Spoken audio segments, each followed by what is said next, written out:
Per fixar la seva posició té en primer lloc la paraula l'il·lustre senyor Joan Laporta.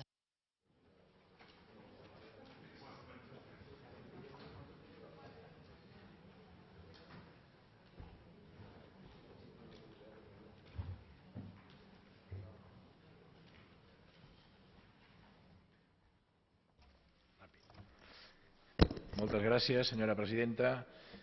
Bé, per fixar la meva posició ja per endavant votaré a favor de la moció. Ja pensava votar-la abans de les transaccions i també amb les transaccions em sembla bé. El model de finançament dels ens locals és complex. Comparteixo l'opinió o el qualificatiu que és un model pèssim i en aquest sentit m'agradaria fer només referència o èmfasi en el punt 7è que fa referència a l'impagament per part de les administracions a les empreses i als autònoms.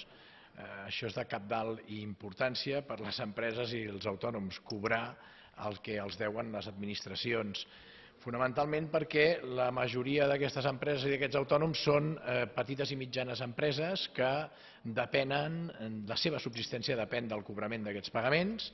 A més, tot i ser petites i mitjanes empreses, generen molts llocs de treball i també és cert que si no cobren aquestes petites i mitjanes empreses, tampoc cobren els seus proveïdors, es produeix un efecte en cadena que perjudica molt a les empreses en l'àmbit local. Per tant, per acabar només dir que també hi ha un punt de lideratge aquí. Com podem estar demanant responsabilitats als ciutadans i a les empreses si les administracions no compleixen amb els seus compromisos? Reiterar que votaré a favor de la moció. Moltes gràcies.